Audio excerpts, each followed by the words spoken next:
Students, good morning. Today we are going to discuss about the population, genetics and evolution. Population, genetics and evolution. Okay. So the group of similar organism or individuals is known as the population. The group of similar organism or individuals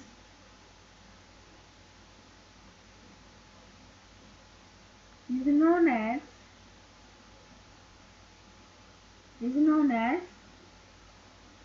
population. Okay, population कशाला म्हणायचं? ते similar ऑर्गॅनिझमचा जो group असतो किंवा similar इंडिव्हिज्युअलचा group त्याला आपण काय म्हणतो? Population. And the study of genetics of the population.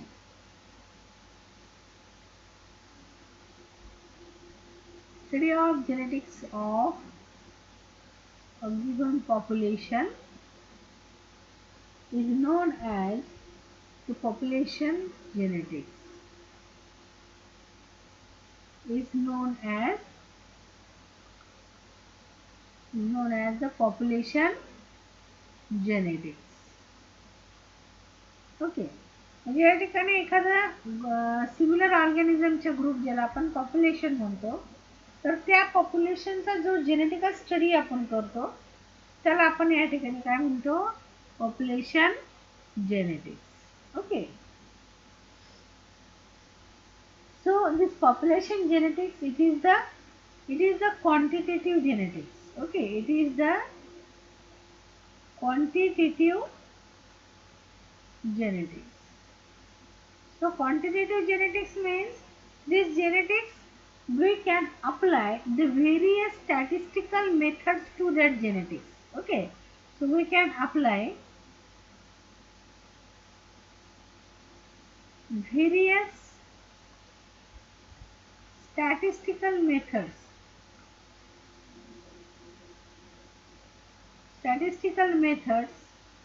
to calculate the results. Okay, calculate the results of their population. So that is known as the quantitative genetics.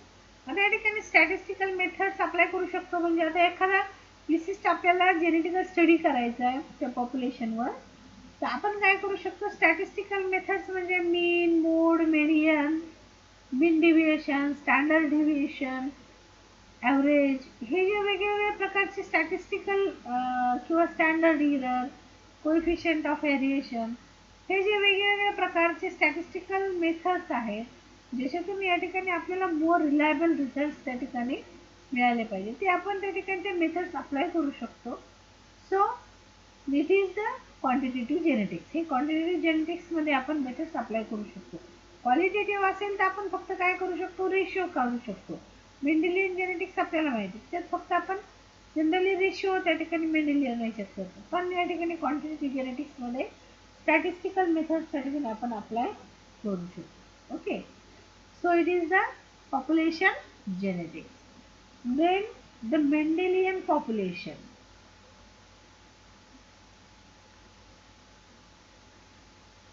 Mendelian population. Okay, so a population of a particular species, that include many inbreeding groups. Okay, so these inbreeding groups, they may form the community within a geographical boundary, and it is called as the Mendelian population. Okay, so the Mendelian population means it is the population of a particular species. It is the population of particular species.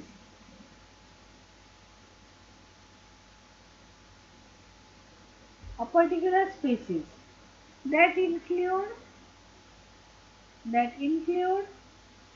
many inbreeding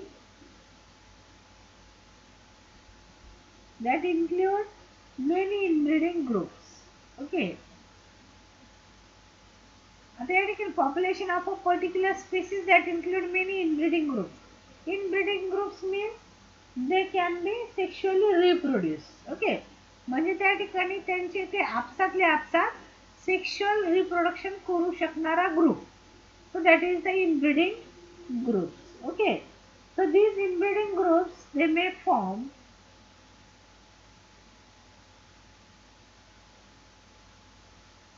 these groups may form a community.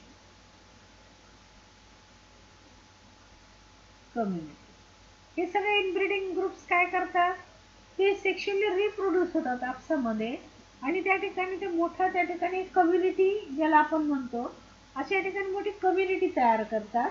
कुठे? Within a defined geographical boundaries. Within a defined geographical boundaries.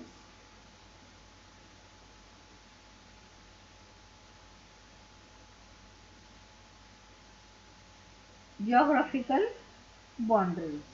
Okay. So they are called as the Mendelian population. आपल्याला कोणी आपल्याला definition विचारली तर concept विचारला Mendelian population. तर Mendelian population म्हणजे काय? The population of a particular species that include the inbreeding group. म्हणजे एका पर्टिक्युलर स्पेसिसचा त्या ठिकाणी पॉप्युलेशन ज्याच्यामध्ये इनब्रीडिंग ग्रुप्स आहेत आणि हे ग्रुप्स काय करतात, दे रिप्रोड्यूस सेक्शुअली आणि त्या ठिकाणी सेक्शुअली रिप्रोड्यूस करून त्या ठिकाणी ते एक मोठी कम्युनिटी तयार करतात. पण ते कुठे? एका पर्टिक्युलर जिओग्राफिकल एरियामध्ये किंवा एखाद्या विशिष्ट एरियामध्ये. ओके. सो त्या ठिकाणी मग ते जे पॉप्युलेशन किंवा ती जी कम्युनिटी आहे जी इनब्रीडिंग त्या ठिकाणी आहे किंवा ते सेक्शुअली एकमेकांसोबत रिप्रोड्यूस होऊ शकणारा त्या ठिकाणी तो ग्रुप आहे जो एका विशिष्ट जिओग्राफिकल एरियामध्ये आहे, तर त्या ग्रुपला त्या ठिकाणी काय म्हटलं जातं? Mendelian population. Okay. So Mendelian population thus is a group of sexually reproducing organisms. Okay. Or it is a group of sexually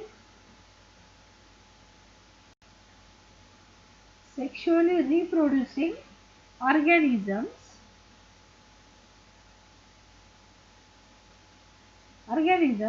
with relatively close genetic relationship.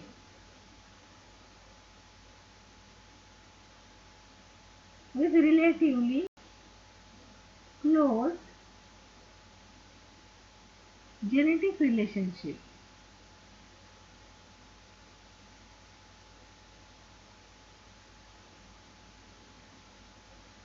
Genetically close relationship. Okay. म्हणजे जसं आता आपण या ठिकाणी म्हटलं या ठिकाणी species. Okay. Species हा इनब्रीडिंग ग्रुप आहे किंवा जर आपण सब स्पेसीज म्हणलं तर subspecies is also inbreeding group आहे किंवा एखादं breed, variety. Okay. Variety or strain. So all these are the inbreeding groups. Okay. तर यांचं जर जेनेटिक्स आपण पाहिलं तर ते एकमेकाशी खूप क्लोजली रिलेटेड आहे आणि ते काय करतात, सेक्शुअली रिप्रोड्यूस करून न्यू ऑफस्प्रिंग प्रोड्यूस करू शकतात. So it is a group of sexually reproducing organism with relatively close genetic relationship. For example it may be the species, subspecies, breed, variety or strain. Okay. And residing. Okay. And they are residing within a particular geographical area. Residing within a particular geographical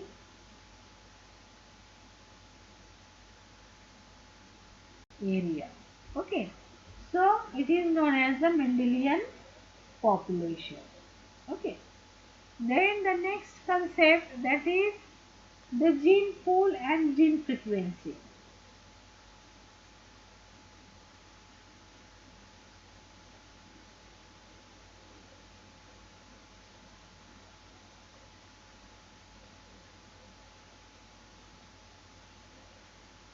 Gene pool and gene frequency. Okay. So to get 3:1 ratio of the monohybrid cross. जर आपण या ठिकाणी monohybrid cross घेतला, to get monohybrid cross, okay. So there is a 3:1 ratio, okay. 3:1 ratio. So to get that 3:1 ratio, we cross the two homozygous parents, okay. So we cross two homozygous parents.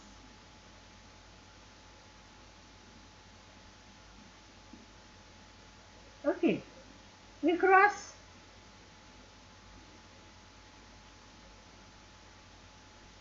two homozygous parents. Okay, or two homozygous parents are used. Two homozygous parents are used.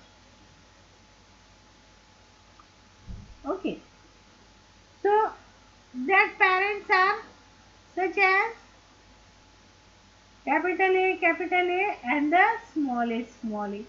So these two homozygous parents. Okay, so that two parents, they are introduced in the population, okay, in a equal frequency.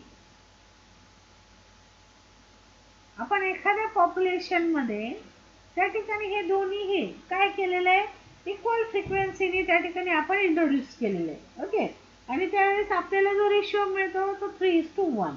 Okay, so frequency म्हणजे काय, it is the ratio of actual number of individual to the total number of individual. Okay, frequency म्हणजे काय, it is the ratio of actual number of individual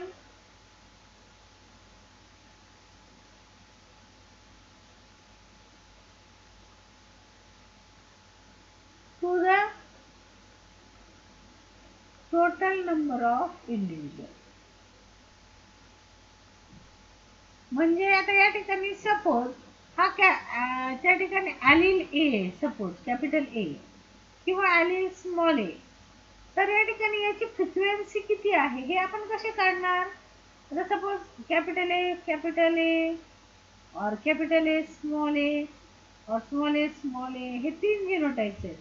याची frequency आपण कशी काढणार, तर या ठिकाणी या जिनोटाइपचे किती ॲक्च्युअल इंडिव्हिज्युअल्स आहेत टोटल इंडिव्हिज्युअल्समध्ये, म्हणजे टोटल पॉप्युलेशनमध्ये ह्या ह्या जिनोटाइपचे किती इंडिव्हिज्युअल्स आहेत, त्याच्यावरून आपल्याला काय कळतं की त्या जिनोटाइपची फ्रिक्वेन्सी. ओके, मग या ठिकाणी ही जी फ्रिक्वेन्सी आपल्याला मोनोहायब्रिड क्रॉसमध्ये किती मिळते, 3:1, म्हणजे डॉमिनंट जास्त सापडतात आणि रिसेसिव्ह कमी सापडतात. Okay, but in Mendelian population the frequency it may be vary. Okay, it may be vary considerably. For example, in Mendelian, आता या ठिकाणी आपण पी वर वगैरे एक्सपेरिमेंट पाहिले तर त्याच्यामध्ये आपल्याला या ठिकाणी हा 3:1 रेशिओ त्या ठिकाणी मिळाला. म्हणजे 3 हा डॉमिनंट होता, डॉमिनंट जास्त होते, 1 हा रेसेसिव्ह तो अतिशय कमी होता. ओके, पण हे जर आपण मॅनच्या बाबतीमध्ये मेंडेलियन पॉप्युलेशन पाहिलं तो in Mendelian population in man,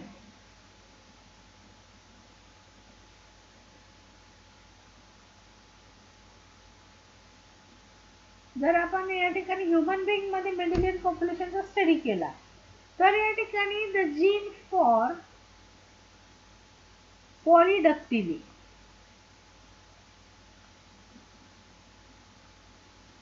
gene for polydactyly, it is the dominant one. Okay, and the normal, they are the mutants. Okay, mutants किंवा recessive, mutant or recessive. Okay, so in the Mendelian population in man, the gene for polydactyly, it is the dominant, and the normal one, that is the mutant or the recessive. आता पॉलीडक्टिली म्हणजे काय? त्या ठिकाणी पायाला आणि हाताला 6 बोट असणे त्याला म्हणतात पॉलीडक्टिली. आता ऍक्च्युली पॉलीडक्टिली हे काय? डॉमिनंट कॅरेक्टर आहे. ओके. आणि 5च बोट असणे हे नॉर्मल आपण समजतो, तर ऍक्च्युली हे रिसेसिव्ह कॅरेक्टर आहे. पण मग आपण मेंडेलियन पॉप्युलेशन मध्ये जर बघितलं तर मेंडेलियन पॉप्युलेशन नुसार त्या ठिकाणी रेशिओ किती असला पाहिजे? 3:1. तर 3 जो आहे तो डॉमिनंट असला पाहिजे आणि 1 जो आहे तो रेसेसिव्ह असला पाहिजे. म्हणजे डॉमिनंट जास्त असले पाहिजे, रेसेसिव्ह कमी असले पाहिजे. पण ऍक्च्युली आपल्याला या ठिकाणी काय मेंडेलियन पॉप्युलेशन व्हॅरी होतं. तर या ठिकाणी ह्युमन बिंग मध्ये पॉलीडक्टिली या जीनच्या बाबतीत जर आपण पाहिलं तर हा डॉमिनंट आहे पॉलीडक्टिली. तरी पण हा कसा आहे? It is rare. ओके. हे खूप रेअर असतं. फक्त काही तुरळक अतिशय कमी लोकात हे पॉलीडक्टिली आपल्याला त्या ठिकाणी सापडते. बाकी हे नॉर्मल हे जे आहेत रेसेसिव्ह वन, तर ते या ठिकाणी फ्रिक्वेंट आहेत. फ्रिक्वेंट म्हणजे त्या ठिकाणी more in number, frequent or more. Okay. हे आपल्याला त्या ठिकाणी दिसतं. म्हणजे या ठिकाणी डॉमिनंटची फ्रिक्वेन्सी कशी आहे? It is low frequency. Okay. डॉमिनंटची फ्रिक्वेन्सी कशी आहे? लो आहे. आणि याची फ्रिक्वेन्सी कशी आहे? More frequency. ओके. म्हणजे रेसेसिव्हची फ्रिक्वेन्सी कशी आहे? मोर फ्रिक्वेन्सी असलेला आपल्याला दिसते. ओके. आणि ते they are not in 1:1 ratio also. म्हणजे 1:1 रेशिओ मध्ये सुद्धा त्या ठिकाणी ते नसतात. Okay. They are not in 1:1 ratio also. Okay. So we can say that, okay, we can say that all the gametes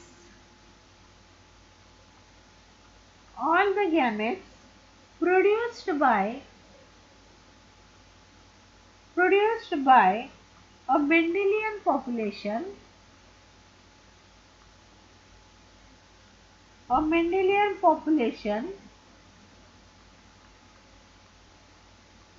is considered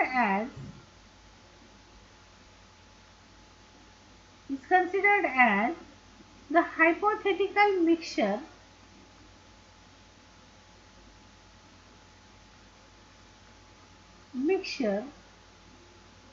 of genetic units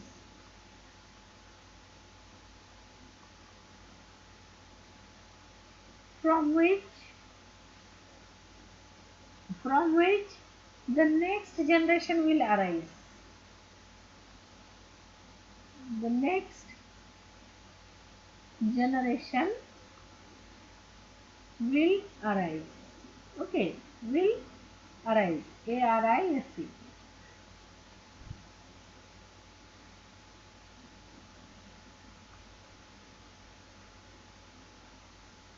Will arise. Okay, and it is known as gene or gamete pool. Gene or gamete pool. Okay. So all the gametes produced by a Mendelian population is considered as the hypothetical mixture of genetic units. आता या ठिकाणी gametes कोणते? Suppose capital A, small A हे दोन parents त्या ठिकाणी cross केल्यानंतर capital ए, त्यानंतर स्मॉल ए हे काय झाले? गॅमेट्स तयार झाले. Okay. So all the gametes produce by, आणि हे जे गॅमेट्स आहेत तर तेच त्या ठिकाणी त्या पॉप्युलेशन मध्ये. ओके. आणि हे कॉम्बिनेशन मध्ये जेव्हा त्या ठिकाणी येतील तर या ठिकाणी कॅपिटल ए स्मॉल ए अशी येते. ओके. तर या ठिकाणी मग हे जे आहे हे कॉम्बिनेशन, तर या ठिकाणी मग यांच्यामध्ये क्रॉस झाल्यानंतर अजून त्या ठिकाणी वेगवेगळ्या प्रकारचे कॉम्बिनेशन येतील. यांच्यात क्रॉस झाल्यावर capital A small A. Okay. हा एक येतो, हा दोन येतो, हा एक येतो. ओके. म्हणजे हे तीन, याच्यामध्ये हा homozygous dominant. Capital A homozygous dominant, small A homozygous recessive, capital A small A हे हेटेरोझायगस. ओके. हे 3 वेगवेगळ्या प्रकारचे गॅमेट्स त्या ठिकाणी नेक्स्ट जनरेशनला तयार होतात F1 ला. So all the gametes produced by the Mendelian population, हे जे सगळे जे काही हे गॅमेट्स तयार झाले, okay, capital A, small a, small a. So all these gametes produced by a Mendelian population, it is considered as a hypothetical mixture of gametic or genetic units. Okay, म्हणजे या ठिकाणी हे काय हायपोथेटिकल म्हणजे एक काल्पनिक त्या ठिकाणी एक मिक्सचर आहे. ओके, हे ज्याच्यामध्ये हे जीन्स आहेत आणि ज्याच्यापासून काय होणार आहे की या ठिकाणी हे गॅमेट्स एक काल्पनिक मिक्सचर आहे एका पॉप्युलेशन मध्ये आणि ज्याच्यापासून न्यू जनरेशन तयार होणार आहे. ओके, हे असं तळ आहे की ज्याच्यामध्ये सगळे पॉसिबल जीन्स त्या ठिकाणी टाकलेले आहेत आणि ज्याच्यापासून न्यू जीन्स जनरेशन हे तयार होणार आहे. ओके, म्हणजे या ठिकाणी पहा, हा मेल, ओके, याच्याकडचे गॅमेट्स, ही फिमेल, हिच्याकडचे गॅमेट्स, हे दोघं आपले आपले गॅमेट्स त्या ठिकाणी टाकणार आहेत या पॉप्युलेशन मध्ये. तर या ठिकाणी मग याचे हे काय आहे, it is the gene pool, it is the gene pool or it is the hypothetical mixture of genetic units. Okay, हा त्या ठिकाणी जीन पूल आहे, म्हणजे फिमेलनी पण आपले गॅमेट टाकले, मेलनी पण आपले टाकले. आता याच्यापासून काय तयार होणार आहे, the next generation. So the new generation will produce from this gene pool. Okay, म्हणजे हे जे hypothetical mixture आहे, it is responsible to give the new generation. So this hypothetical mixture of gametic unit, it is known as the gene pool. Okay, it is known as the gene pool. So the percentage of gametes in the pool for a pair of allele, okay, capital A and capital A. So the percentage of gametes in a pool for pair of alleles. Okay, so pair of alleles का है, capital A and small a. Okay, it depends upon the genotypic frequencies of the parental generation. It depends upon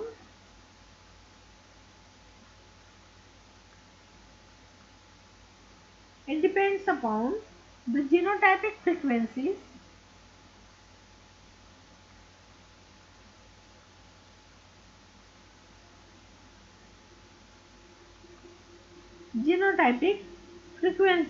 of parental generation. Okay, तर या ठिकाणी percentage of gametes in अ पूल. आता या ठिकाणी हे capital ए आणि स्मॉल ए हे जे दोन ॲलिल्स आहेत, तर याचं पर्सेंटेज जे आहे गॅमेट्सचं जीन पूल मध्ये हे कशावर अवलंबून आहे, it depends upon the genotypic frequency of parental generation. Parental generation मध्ये जिनोटाइपची जी फ्रिक्वेन्सी होती, ओके, तर त्या ठिकाणी त्या जनरेशन वरून या ठिकाणी नवीन त्या ठिकाणी जे जनरेशन येणार आहे तर त्याच्यामधली त्या ठिकाणी फ्रिक्वेन्सी अवलंबून असणार आहे. Okay, so whose gametes from the pool, frequency of the parental generation, whose gametes from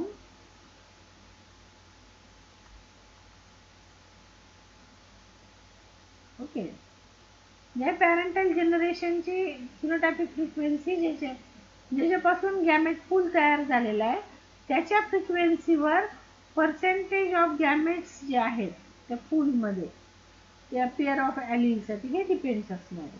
okay, thus if the population is of dominant genotype A, म्हणजे या ठिकाणी जर पॉप्युलेशन मध्ये डॉमिनंट जीनोटाइप ए याची जर फ्रिक्वेन्सी मोर असेल, याची फ्रिक्वेन्सी मोर आहे म्हणून त्या ठिकाणी काय झालेलं आहे ते 3 तयार झाले. ओके, 4 पैकी आणि एक जे तर लेस फ्रिक्वेन्सी आहे, म्हणजे जर डॉमिनंट जास्त असेल तर रेसेसिव्ह हा कमीच असणार आहे. पण पॉलिडॅक्टिलीच्या बाबतीमध्ये रेसेसिव्ह जास्त आहे आणि डॉमिनंट कमी आहे. ठीक आहे, ठिकाणी मग हे जीन पूलचे या ठिकाणी दोन मॉडेल्स त्या ठिकाणी मांडलेले आहेत. ओके, दोन मॉडेल्स त्या ठिकाणी दिलेले आहेत. So there are the two models of gene pool.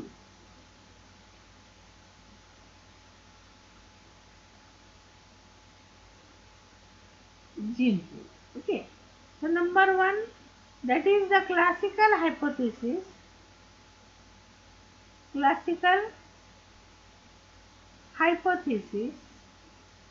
And second one, that is the Valence hypothesis.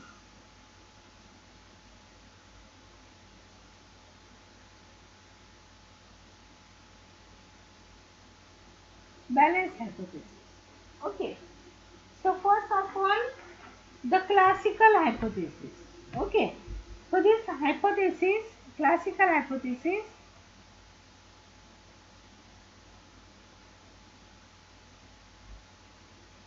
this classical hypothesis was developed by T.H. Morgan. T.H. Morgan ने हा क्लासिकल हायपोथेसिस डेव्हलप केलाय. कधी? In 1932. Okay. आणि या ठिकाणी याला कोणी support केलेलं आहे? एच.जे. मुलर आणि कॅप्लन इन 1966 मध्ये. It is supported bye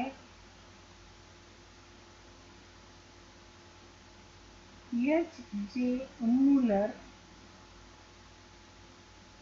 and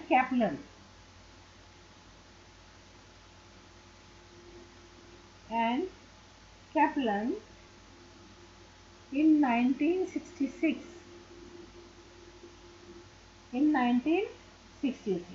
Okay. So according to the classical hypothesis, according to this classical hypothesis, the mutant alleles, they are continuously introduced in the population. Okay. So mutant म्हणजेच recessive alleles. Okay. The mutant alleles किंवा wild वगळता जे दुसरे जे काही recessive मध्ये येतात सगळे वेगवेगळ्या प्रकारचे, म्हणजे मल्टिपल ॲलिलिझम जरी असेल आणि नुसते दोन जरी असतील या ठिकाणी नॉर्मल, डॉमिनंट अँड रेसेसिव्ह, तर त्या ठिकाणी मग त्यातला जो रेसेसिव्ह असतो त्याला आपण म्युटंट म्हणतो, जो डॉमिनंट असतो त्याला आपण वाईल्ड म्हणतो. So the mutant alleles, according to this hypothesis, mutant alleles are continuously introduced.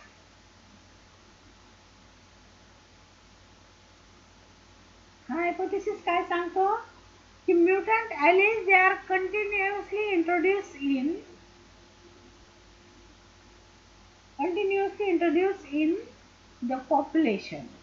म्हणजे एखाद्या एक जर पॉप्युलेशन जर आपण कन्सिडर केलं तर त्या पॉप्युलेशन मध्ये म्युटंट ॲलिल्स जे असतात ते कंटिन्युअसली इंट्रोड्यूस होत असतात किंवा येत असतात. ओके. आणि हे कशामुळे येतात? By mutation pressure. It is by the mutation pressure. Mutation pressure म्हणजे कंटिन्युअस म्युटेशन झालं की नवीन म्युटंट ॲलिल त्या पॉप्युलेशन मध्ये इंट्रोड्यूस होतात. Okay. But this mutant they are generally डिलिटेरियस.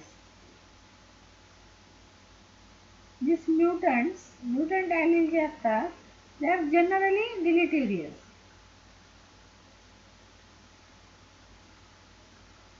डिलिटेरियस म्हणजे काय? ते डिलीट होऊन जातात, निघून जातात.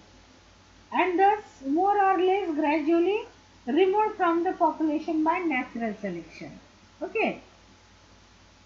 So they removed by natural selection. म्हणजे आपण इव्होल्युशन मध्ये नॅचरल सिलेक्शन पाहिलं होतं की जे फिट नसतात, अनफिट असतात, तर ते काय होतात? डिलीट होतात. ओके. म्हणजे नॅचरल सिलेक्शन मध्ये ते फिट होत नाहीत आणि मग त्या ठिकाणी ते काय होतात? डिलीट होऊन जातात. Okay.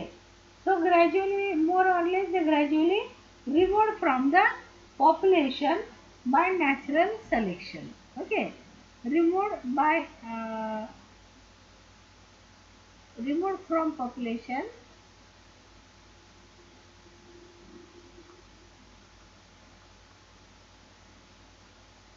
by natural selection. Okay. But periodic periodically the mutant allele they might arise. Okay, पण पिरियडिकली म्हणजे कालाकालाने त्या ठिकाणी काय होतं, periodically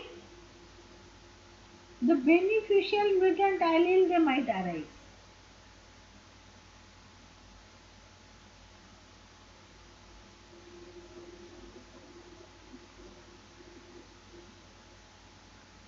Mutant allele might arise. म्हणजे कधी कधी म्हणजे काही काळ गेल्यानंतर जसे कंटिन्युअसली म्युटंट ॲलील येतात पण ते हार्मफुल असतात, त्याच्यामुळे ते नॅचरली सिलेक्ट होत नाहीत आणि त्याच्यामुळे ते जरी म्युटंट आले तरी ते डिलीट होतात. पण त्या ठिकाणी कधी मध्ये त्या ठिकाणी बेनिफिशियल म्युटंट ॲलील सुद्धा त्या ठिकाणी येतात. ओके, आणि they shows the higher fitness, shows or they confirm the higher fitness. They confirm the higher fitness than the than okay किंवा higher fitness to the carrier, म्हणजे जे किंवा upon its carrier, म्हणजे तो जो कॅरियर असतो जो हा जीन घेऊन म्युटंट जीन ज्याच्यामध्ये, तर तो त्या ठिकाणी काय होतो, फिट होतो, नॅचरली सिलेक्ट होतो. ओके, मोर फिट होतो आणि तो या ठिकाणी काय असतो, higher fitness than the pre existing wild type. The higher fitness upon its carrier than pre-existing wild type.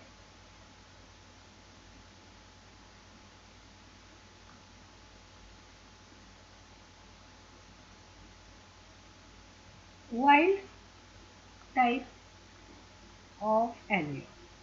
Okay, म्हणजे काय, सपोज आता या ठिकाणी कॅपिटल ए, ओके, सपोज त्यांचं कॅपिटल ए अँड स्मॉल ए. आता त्या ठिकाणी एक म्युटंट ॲलील आला, सपोज ए डॅश. ओके, तर हा ए जो आहे तो वाईल्ड आहे, हा ए जो आहे स्मॉल ए जो आहे तो रेसेसिव्ह आहे. पण त्या ठिकाणी काय झालं, म्युटेशन झालं आणि या ठिकाणी बेनिफिशियल म्युटेशन, आता जे हार्मफुल म्युटंट्स असतात तर ते निघून जातात किंवा नष्ट होतात, डिलीट होतात. पण कधी कधी एखादा बेनिफिशियल जसा हा ए डॅश, आता या ठिकाणी हा आला तर याचा जो कॅरियर आहे हा मोर फिट होतो त्या एन्व्हायरमेंटमध्ये. ओके, प्री एक्झिस्टिंग पेक्षाही तो जास्त ताकदवर नसतो किंवा जास्त फिट असतो एन्व्हायरमेंटमध्ये. तर मग या ठिकाणी ह्या प्री एक्झिस्टिंग वाईल्ड पेक्षा हा जास्त हायली फिट असतो. Okay, so this beneficial allele it would gradually increase in frequency. Okay, मग या ठिकाणी हा जो आहे, हा जो ए डॅश आहे किंवा मग या ठिकाणी हा जो म्युटंट आहे, हा जो म्युटंट आहे, जो बेनिफिशियल म्युटंट आहे ज्याला आपण म्हणू,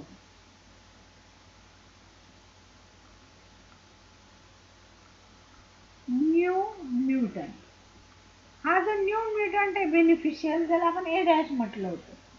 ओके, तर या ठिकाणी it gradually increase in frequency.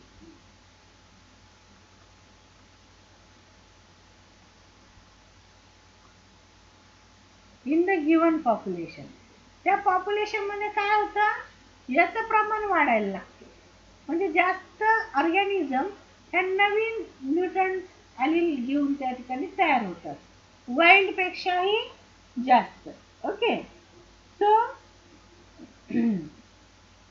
it increase in frequency by natural selection. Okay, naturally त्या ठिकाणी तो मोर फिट असल्यामुळे त्या ठिकाणी काय होतं, तो सिलेक्ट होतो आणि त्याचं प्रमाण त्या ठिकाणी पॉप्युलेशनमध्ये वाढवतो. And selection to become the new wild type.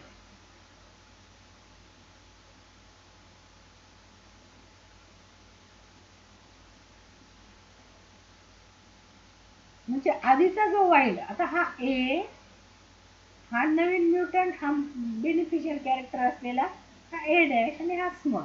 पहिल्यांदा हे दोनच होते, capital A small A. Mutation झालं आणि बेनिफिशियल म्युटेशन झालं, हा ए डॅश तयार झाला.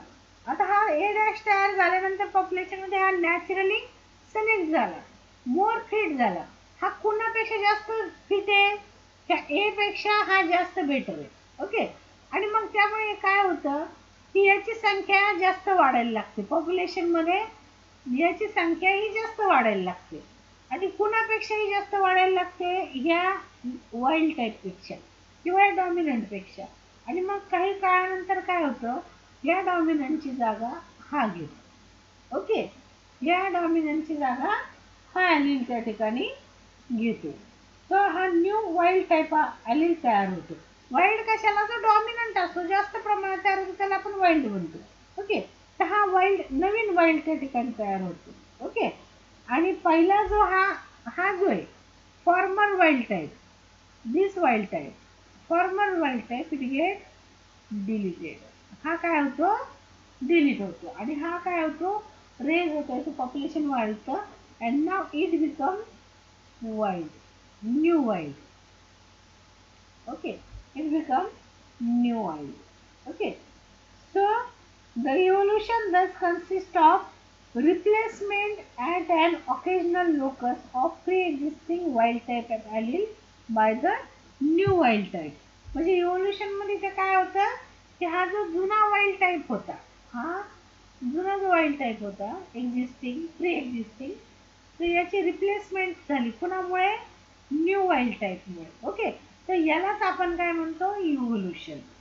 यालाच काय म्हणतो आपण evolution. So it is the gene classical gene full model which was proposed or developed by T.H. Morgan in 1932. 1932 मध्ये टी.एच. मॉर्गननी अशा पद्धतीने या ठिकाणी जीनफुल मॉडेल बांधून त्या ठिकाणी इव्होल्युशन जे आहे ते कसं होतं हे प्रूव्ह केलं. ओके. त्यांच्या मते हा प्री एक्झिस्टिंग वाईल्ड टाईप नष्ट होतो आणि न्यू वाईल्ड टाईप जो आहे तो तयार होतो. कारण कंटिन्युअस म्युटेशन होत असतं. नवीन म्युटेशन त्या पॉप्युलेशनमध्ये येत असतं. त्यातलं हार्मफुल म्युटंट डिलीट होतात. पण जो बेनिफिशियल असतो तर तो जास्त फिट असतो. त्याच्यामुळे तो त्याची संख्या वाढवतो पॉप्युलेशनमध्ये आणि मग तो वाईल्ड टाईपची जागा तो म्युटंट त्या ठिकाणी घेतो आणि मग हा वाईल्ड टाईप डिलीट होतो आणि न्यू वाईल्ड त्या ठिकाणी तयार होतो ज्याला आपण इव्होल्युशन म्हणतो. Okay. So that is the classical model of the gene pool. Okay. Then next that is balance hypothesis.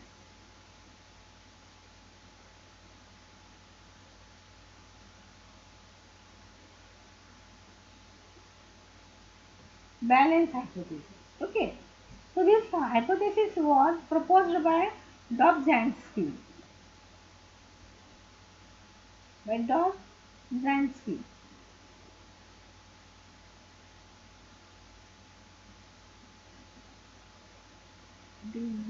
Okay. Dobzhansky in 1970. 1970 मध्ये त्या ठिकाणी डॉबझान्स्कीने या ठिकाणी बॅलन्स हायपोथेसिस त्या ठिकाणी दिलेला आहे. Okay. And E.B. Ford in 1971.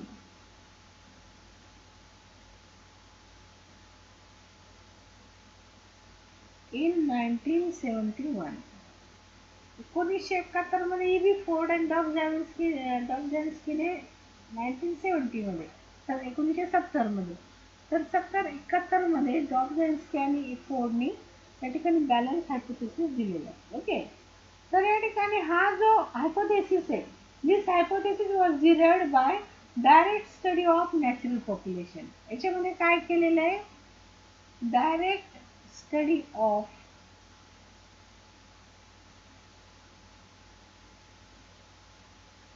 Natural population. जे नॅचरल पॉप्युलेशन आहे त्याचा डायरेक्ट स्टडी करून हा हायपोथेसिस त्या ठिकाणी मांडलेला आहे. Okay. So according to the balance model, ह्या मॉडेलनुसार there is generally no single wild type. There is generally no single wild type. यांच्या म्हणण्यानुसार त्या ठिकाणी कोणी असा सिंगल वाईल्ड टाईप असा त्या ठिकाणी नसतो किंवा ज्याला आपण और नॉर्मल ॲलील याला आपण नॉर्मल ॲलील म्हणतो. आता कोणी त्या ठिकाणी जनरली सिंगल वाईल्ड टाईप किंवा नॉर्मल ॲलील त्या ठिकाणी नसतो. But rather the gene pool of a population is envisioned as consisting at most loci of an array of allele in a moderate frequency. पण त्याच्या आधी त्यांचं म्हणणं कसं आहे की जीन पूल मध्ये पॉप्युलेशनच्या इन्स्टेड ऑफ दॅट और rather the gene pool, okay, हा जो जीन पूल आहे पॉप्युलेशनचा,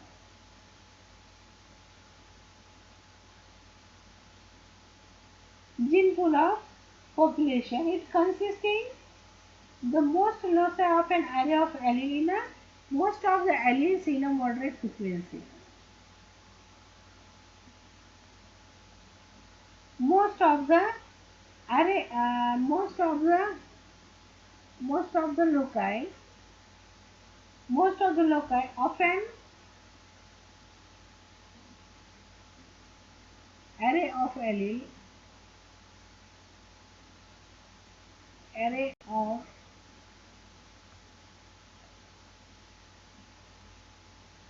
most of the loci of an array of allele,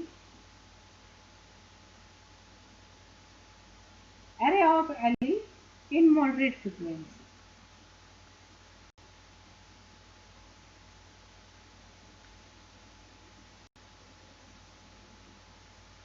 Okay, so according to balance hypothesis, in the gene pool there is no any wild type or normal allele. Instead of that, in a given population, gene pool of the population, most of the loci of an array of allele in a moderate frequency. म्हणजे या ठिकाणी हे सगळे जे वेगवेगळ्या प्रकारचे जे ॲलिल्स असतात तर या ठिकाणी ते जीन पूल मध्ये मॉडरेट फ्रिक्वेन्सी मध्ये असतात. मॉडरेट फ्रिक्वेन्सी म्हणजे कुणी एक जास्त किंवा कुणी एक कमी नसतं. ओके, तर त्या ठिकाणी जितके पण त्या ठिकाणी ते ॲलिल्स आहेत त्या पॉप्युलेशन मध्ये वेगवेगळ्या लोसायला, तर ते कसे असतात, it is in moderate frequency. Okay, moderate frequency. So a typical individual is heterozygous at a large proportion. Okay. So a typical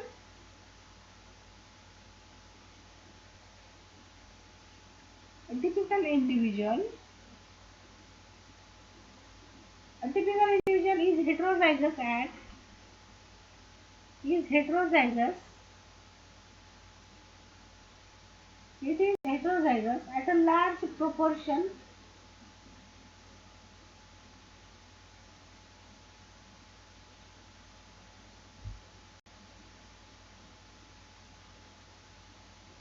म्हणजे या ठिकाणी हे जे हेटेरोॲजिट्स जीन लोस आहे,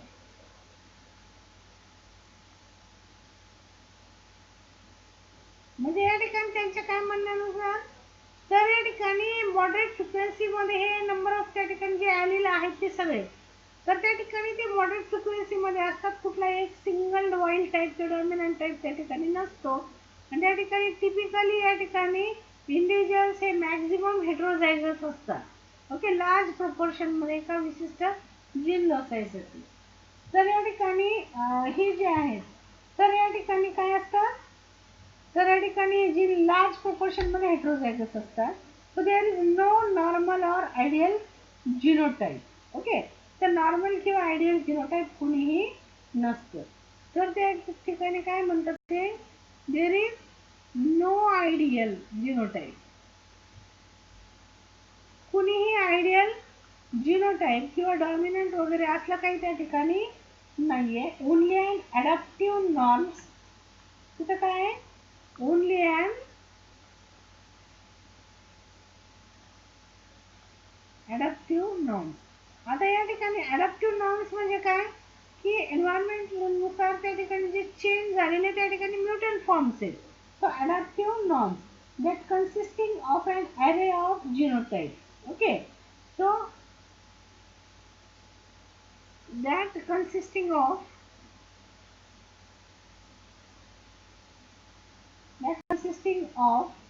an array of genotype.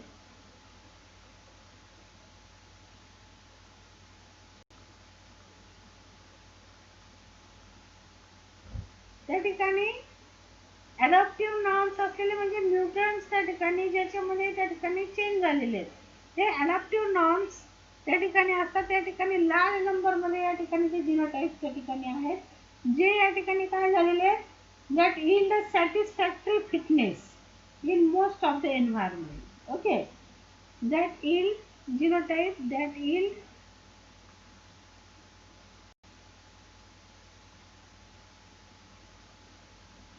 satisfactory fitness. Okay, म्हणजे जे satisfactory fitness ज्याला मिळालेलं आहे, तर तोच त्या ठिकाणी असतो लार्ज प्रोपोर्शन मध्ये. त्या ठिकाणी कुठलाही एक वाईल्ड किंवा आयडियल त्या ठिकाणी नसतो. ओके, तर या ठिकाणी it is the balance hypothesis. Okay, I hope you got the points. Thank you very much.